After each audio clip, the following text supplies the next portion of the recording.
আসন্ন বিধানসভা নির্বাচনকে সামনে রেখে ভোট গ্রহণের পরিকাঠামো আরও কড়া করতে একগুচ্ছ গুরুত্বপূর্ণ সিদ্ধান্তে শিলমোহর দিল নির্বাচন কমিশন।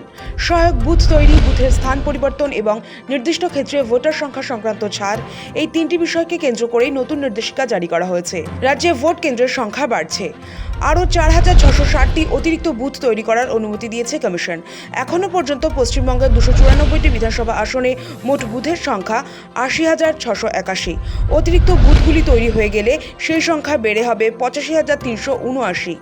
এছাড়াও কিছু বুথের স্থান পরিবর্তন হবে বলে জানা গিয়েছে। নির্বাচন কমিশনের নির্দেশিকা অনুযায়ী 1,200 জনের বেশি ভোটার হলে অতিরিক্ত ভোট গ্রহণ কেন্দ্র তৈরি করতে হবে।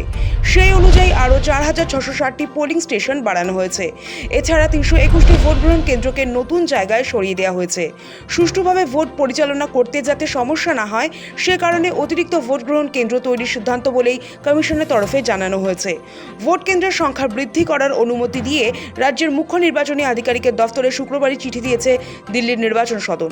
জানা গিয়েছে, আগের এক চিঠির প্রেক্ষিতে রাজ্যের তরফে যে প্রস্তাব পাঠানো হয়েছিল তা খতিয়ে দেখেই অনুমোদন দিয়েছে নির্বাচন কমিশন। তবে সেই অনুমোদনের সঙ্গে জুড়ে দেওয়া হয়েছে একাধিক শর্ত, যাতে গোটার প্রক্রিয়া স্বচ্ছ ও নির্ভুলভাবে সম্পন্ন হয়।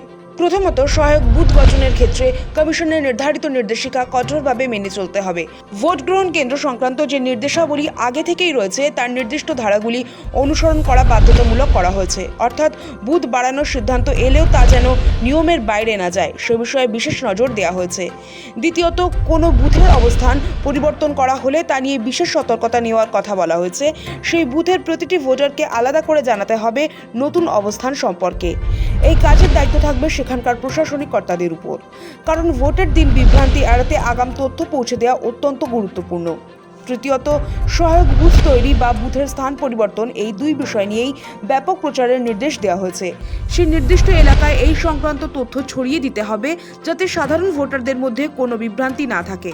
পাশাপাশি স্বীকৃত রাজনৈতিক দলগুলিকেও লিখিতভাবে বিষয়টি জানাতে হবে বলে নির্দেশে স্পষ্ট করা হয়েছে। এর পাশাপাশি সমস্ত স্তরের আধিকারিকদেরও এই নতুন ব্যবস্থার বিষয়ে জানাতে হবে।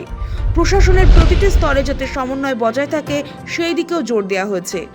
আগামী 23 এবং 29 এপ্রিল 2 দফায় পশ্চিমবঙ্গের 294টি বিধানসভা কেন্দ্রে ভোট গ্রহণ হবে। ভোটের ফল জানা যাবে 4 মে। কমিশন জানিয়েছে, রাজ্যে অবাধ সুষ্ঠু নির্বাচন নিশ্চিত করতে তারা বদ্ধপরিকর। মুখ্য নির্বাচনী আধিকারিক মনোজ কুমার আগরওয়াল শনিবার থেকে জেলা সফর শুরু করেছেন। ভোটের প্রস্তুতি এবং নিরাপত্তা ব্যবস্থা খতিয়ে দেখতে তিনি জেলায় জেলায় ঘুরছেন। ভোটের নিয়ম এবার আগের চেয়ে কঠোর। কোনো কেন্দ্রে মোবাইল নিয়ে প্রবেশ করা যাবে না। থাকবে সিসি ক্যামেরার নজরদারি এবং ওয়েবকাস্টিংয়ের ব্যবস্থা।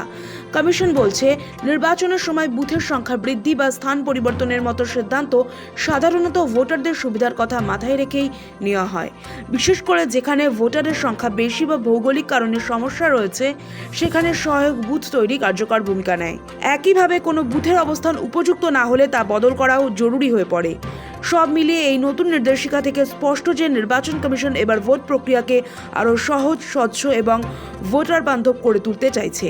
তবে বাস্তবে এই নির্দেশ কতটা কার্যকর হয় এবং মাঠ পর্যায়ে তার বাস্তবায়ন কিভাবে হয় সেটাই এখন দেখার। সৌভিক সান্যালের রিপোর্ট, সময়, কলকাতা।